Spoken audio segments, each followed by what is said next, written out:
Hi everybody, in this video we are going to discuss about artificial hybridization. Artificial hybridization from the same chapter called as reproduction in flowering plants.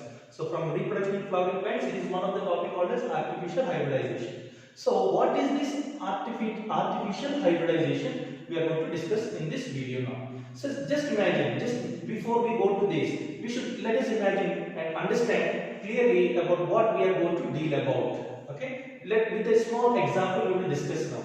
Let us take two plants. Okay, let us take two plants.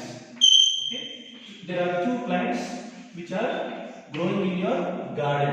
Okay, which are growing in your garden or in your field. In your field. Here you have identified that these two plants. Okay, one plant which are of the same type. Let us say that they are of the same type of plants or same species, same variety. But there is slight difference here which when we are talking about this. One plant, let us say A and let us say B. Here one plant is having the ability to bear good fruit. It is bearing good fruit. It is bearing good fruit. But here plant B is not able to bear good fruit. No good fruit. There is no good fruit here. Good fruit. And here we are saying this plant A is not having resistance against the disease. No resistance. There is no resistance against the disease. But whereas the plant B is having the resistance. It is having the resistance now. But what type of plants we need when we are growing? We need the plant which is bearing the good fruit and also having the resistance power. If it is like this, there is no use because it is having the ability to bear good fruit, but there is no resistance, which means easily it is attacked by what? Disease causing microbes and it will be getting destroyed and the yield will be less. In the same way here, it is not able to bear good fruit, but what is seen here? Resistance power is seen in this plant. So there will be certain genes, okay, which are carried by the plant to code for good fruit and also for resistance. So you want these two characteristics to be brought into one plant. These two characteristics, what are those good characteristics you wanted to bring into one plant? That is having bearing the good fruit and having the resistance. You wanted to bring these two characteristics into one plant. That only we are calling it as what? Artificial hybridization. So what is the aim of artificial hybridization? It is for crop improvement. It is for crop improvement. So artificial hybridization, the main aim is crop improvement. Crop improvement. How do they carry this process? How do they carry this process called as artificial hybridization? We are using the word artificial. Why? It is human involvement is there. Okay, human involvement is there. It is we or the humans with or the farmers will be involved in bringing up hybridization, artificial hybridization, or otherwise it is involved in cross pollination. Okay, cross pollination, which is now involved selecting the plants, okay, which are having desirable characteristics. Selecting the plants which are having the desirable characteristics. So first point that keeping in mind that all these, okay, about good fruit, no resistance, no good fruit and resistance, keeping this example, how can we bring the good characteristics? What are the good characteristics we said? Good fruit and resistance. You want to bring these two characteristics. Let it be any characteristic for that matter, good characteristics. Okay, good characteristics can be brought by a technique called as what? Artificial hybridization. So when we are doing this, for what is that? For what purpose we are doing? It is for crop improvement, for better yield, for a better crop. We are going for crop improvement. So in this process now, what the farmers or what we have to do? First thing is that during the pollination. So whenever we are going for pollination, in this process, they will be selecting the desired pollen grains. In this process, they do not allow all the pollen grains to come and fall on the stigma for fertilization. What they do in the process of pollination, they will select the desired pollen grains. See here, we are using one word called as desired. Okay, desired means what? The pollen grains which are having the selected characteristics that you have identified, that you have chosen to be there in your crop that you are going to cultivate. So here, desired pollen grains you are going to collect and use them in the process of what? Artificial hybridization. For what purpose? For crop improvement. So let us make it very clear now. So how the pollination is carried out in artificial hybridization. Here what we are saying now, desired pollen grains are collected. Okay, desired pollen grains are collected. Now we will see stepwise. Now here if you are taking the flower, okay, you are taking what type of flower now? Bisexual flower. Remember that. What flower we are taking? Bisexual flower. Select a bisexual flower or a plant bearing bisexual flowers with certain characteristics that are good characteristics, and you want some other characteristics to be there in this plant so that it will produce good seeds now. Now check it. You are selecting the bisexual flowers. Before the flower opens only, or let us say like this, before the anthers mature. The anthers matures means what? Before the anther releases what? The pollen grains. So try to understand here. When the flower is kept closed, what the farmers or in this technique what we do is, we will try to take the forceps.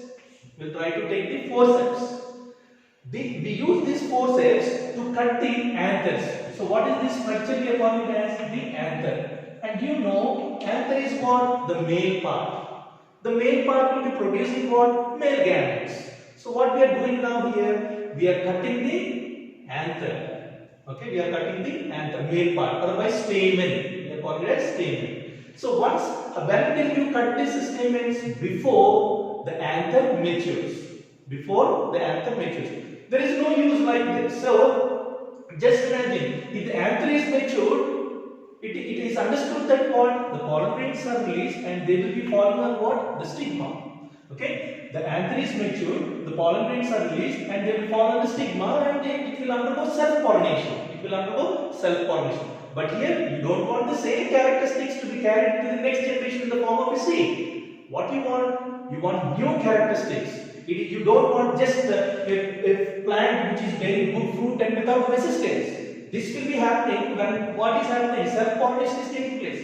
This will also happen when self-pollination is taking place. No good fruit, but resistance will be there when this flower is bearing the seeds. But now our concept is what? You want the two characteristics to be brought. These two characteristics, what is the good fruit and bearing resistance, to one plant now. You want it in one plant.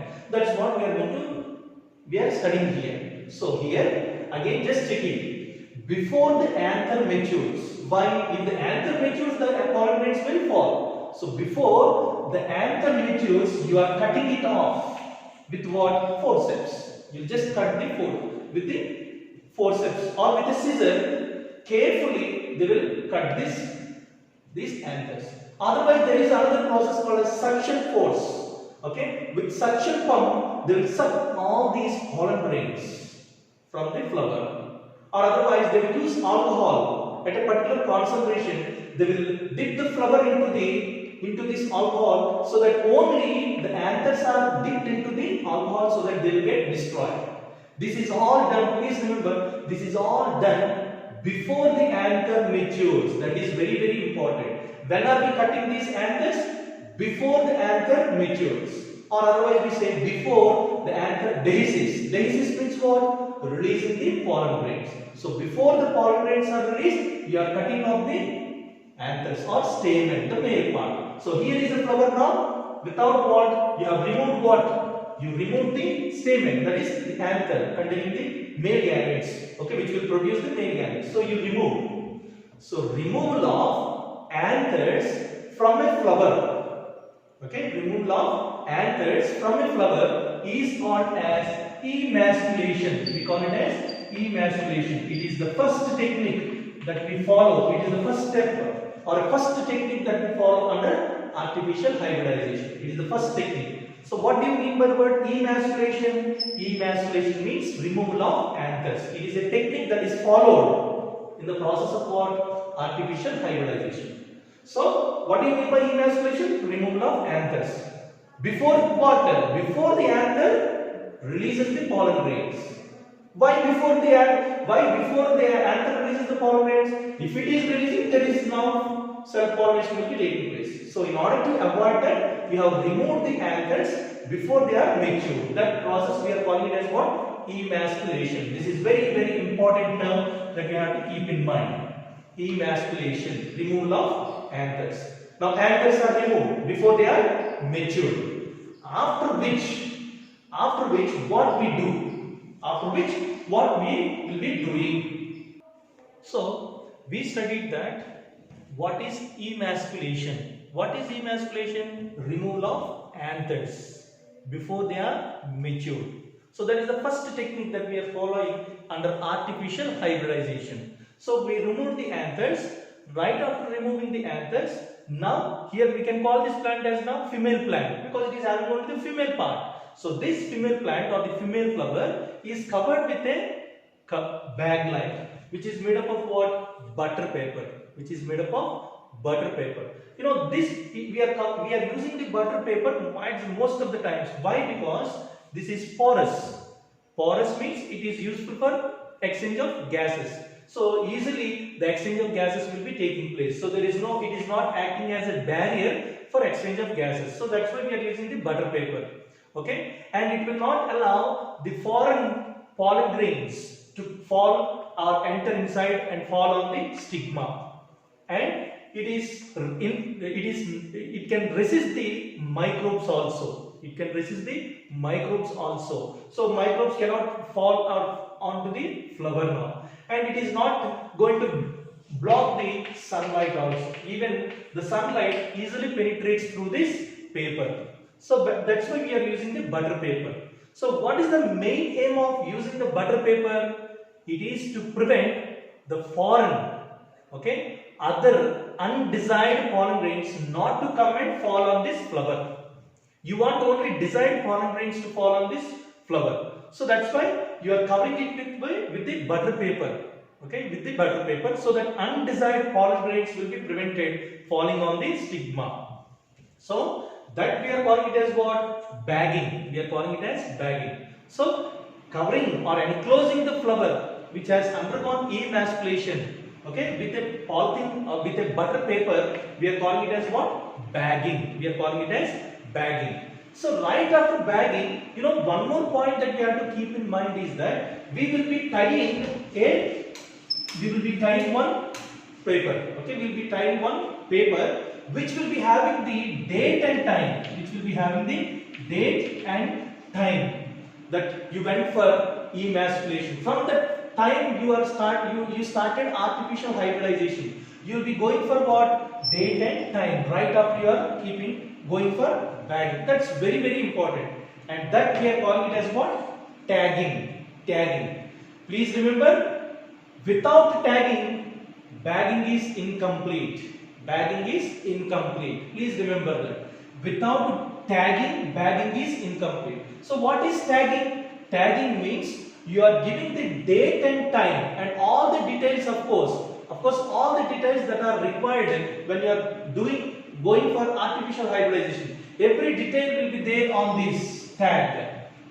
So that we are calling it as what? Tagging. So tagging is very, very important, and without which bagging is incomplete. Without which bagging is incomplete, we say. Now you have went for tagging, and now you will wait. How long you will wait? How long you will wait? You will wait until the stigma that is bagged, that is bagged, until the stigma reaches to receptivity. Until the stigma reaches to receptivity. What is receptivity? Receptivity means the stigma is matured now. It is matured to accept the pollen grains now. To accept the pollen grains. So you will be waiting until the stigma, until the stigma reaches what? Until the stigma reaches receptivity. Please remember, until the stigma reaches receptivity. Receptivity means what? It is ready to accept the pollen grains now. It is mature. In simple way, we can say it is mature to accept the pollen grains, to germinate on the stigma. To germinate on the stigma. So once this is matured, now you will wait. wait until the stigma is mature. Once the stigma reaches to receptivity, now you will remove this butter paper. You will remove this butter paper. So you remove this butter paper now. When are you removing the butter paper? When the stigma reaches to receptivity. After removing it now, they will be dusting the pollen grains. They will be dusting the pollen grains. They will be dusting the pollen grains. So what we are doing now? We are removing the butter paper. So we remove the butter paper. When are we removing the butter paper? Once the stigma reaches to receptivity. Receptivity means what? The stigma is matured and ready to accept the pollen grains now. So during which time we remove the butter paper. Now what we said at the beginning of artificial hybridization, we are using the desired pollen grains for pollination. Desired pollen grains. So those desired, having specific characteristics that you want, will be brought and dusted on the stigma. Okay, so what are these now? These are desired pollen grains. Desired pollen grains are dusted on the matured stigma. Are dusted on the matured stigma. That we are calling it as what? Receptivity. Okay, receptivity. Okay, stigma is now receptive. Stigma is now receptive, mature, ready to accept the pollen grains now. At which time you remove the butter paper. You have brought the desired pollen grains and you will dust it on the stigma, so that these pollen grains will germinate and fertilize the egg that is there present inside the ovary, or inside the ovary means inside ovule. Inside the ovule means embryo sac is containing the egg. So these pollen grains will be carrying the male gametes to fertilize the egg inside the ovary or the ovule. So that's how we are doing it. Okay, desired pollen grains are dusted so that they will reach the ovule that is there present inside the ovary. And once the desired pollen grains are dusted, doesn't mean that you have to leave this now without closing it. Why? Because if you leave it like this now, again without covering it with butter paper, there are chances that undesired pollen grains may be of the same species, undesired pollen grains may also be brought and may fall on the stigma. So there are chances in the nature, naturally it will happen. By various agents, they may be brought and falling on the stigma. So that's why what we have to do, even after dusting with desired pollen grains, we will be enclosing it with the butter paper. Again you will be enclosing it with the butter paper now. Again you are enclosing it with butter paper. Why we are enclosing again with butter paper? In order to prevent the other pollen grains, undesired pollen grains, to come and fall on the stigma and involve in fertilization. So that's why we are again covering it with the butter paper. That we are calling it as what? Rebagging. We are calling it as rebagging. We are calling it as the rebagging. So what is rebagging now? When desired pollen grains are dusted on the stigma which has reached to receptive, matured, then again we are covering it with the butter paper. Again we are covering it with the butter paper so that undesired pollen grains will not fall on this stigma. Undesired pollen grains will not fall on the stigma.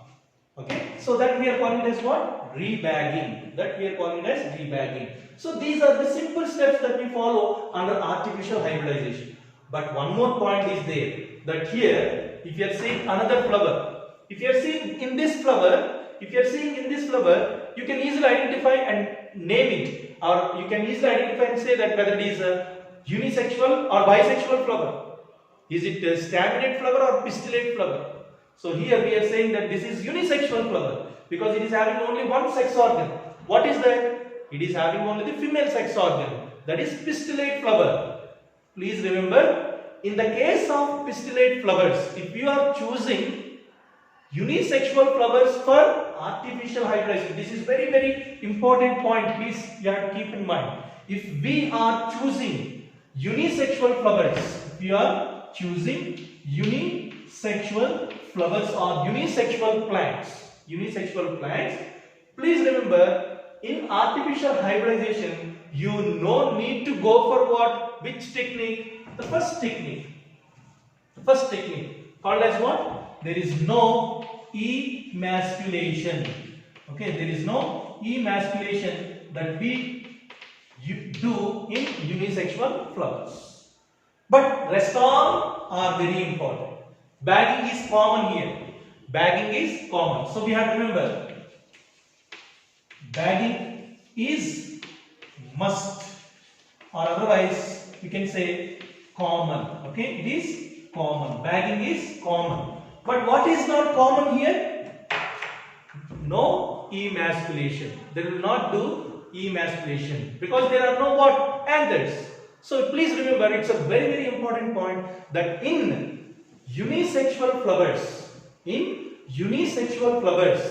will not go for emasculation. No emasculation is done in unisexual flowers. But what are the other steps that we follow? Means we will be following the other steps as what? As same as what we did for bisexual flowers. What are those? We will be going for bagging, we will be going for tagging, we will be going for rebagging. So here the simple techniques that we follow in artificial hybridization are, the first one is emasculation. The first one is emasculation. And the second one is bagging. What is emasculation? Removal of anthers. Removal of anthers we say. What is bagging? After the anthers are removed. When are we removing the anthers? Before they are matured, we are removing the anthers. And right after that, we are enclosing it with a butter paper, which is transparent, porous, so that there is exchange of gases and it will not allow the infectious disease to attack this flower, and it will not block the sunlight. It will not block the sunlight, and the main thing is it will not allow the contamination of pollen grains, means with undesired pollen grains. It will not allow, this butter paper is not allowed. The main point is butter paper will not allow undesired pollen grains to come and involve in pollination. So that's why we are covering with the butter paper. Once bagging is done, what is very important? Tagging. What you do in tagging? You will keep the date and time. Okay, you will compulsorily you have to mention the date and time. Please remember, without tagging, bagging is incomplete. Right after that, what we will do again? Once the stigma is matured, means receptivity. Once it reaches to receptivity, you are removing the butter paper. After removing the butter paper, what we are doing? We are going for dusting the desired pollen grains on the stigma. Once the desired pollen grains are dusted on the stigma, they will be involved in the process of formation of pollen pistil interaction, then followed by fertilization. Then again, immediately you are covering it again with the butter paper. That we are calling it as what? Rebagging. Why? So that undesired pollen grains will not come and fall on the stigma and try to reach the ovule to fertilize the egg. So these are all common. What in all these, especially emasculation is very common in bisexual flowers.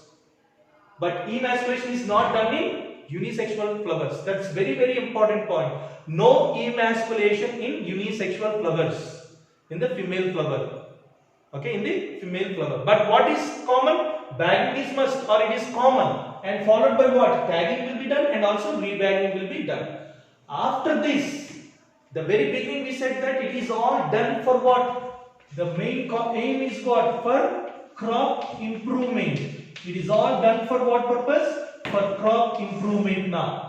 To bring the desired characteristics into one plant. So now the pollen grains are carrying the desired characteristics that which we have dusted on the stigma. Desired characteristics that you have chosen. And this flower is also having desired characteristics. Let us say now the pollen grain is carrying the characteristics which is responsible for disease resistance. And this flower, the female plant, will be having the characteristics which are responsible for good fruit. So when it is bringing, it fertilizes the egg, and the egg now, okay, once the egg is fertilized, we say that now the fruits are formed, and the fruits, right after the fruits, and in the fruits what will be there? What we want is now the seed. Okay, what we want is the seed. Now this seed will be having the characteristics that are brought by the pollen grains and also of this particular flower.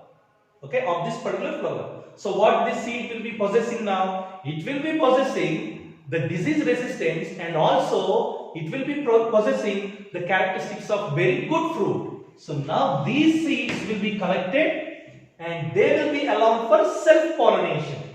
Only these seeds will be collected and they will be allowed for self-pollination. Self-pollination will be bringing same characteristics. So these seeds will be having the ability to bear water, to bear good fruit. Okay, good fruit, and at the same time these seeds when they grow, they will be having resistance against the disease. These are the desired characteristics that we have chosen. So that's how this process is being done, which is called as artificial hybridization. Artificial hybridization. Okay, and these points we have to remember when we talk about the artificial hybridization. Thank you.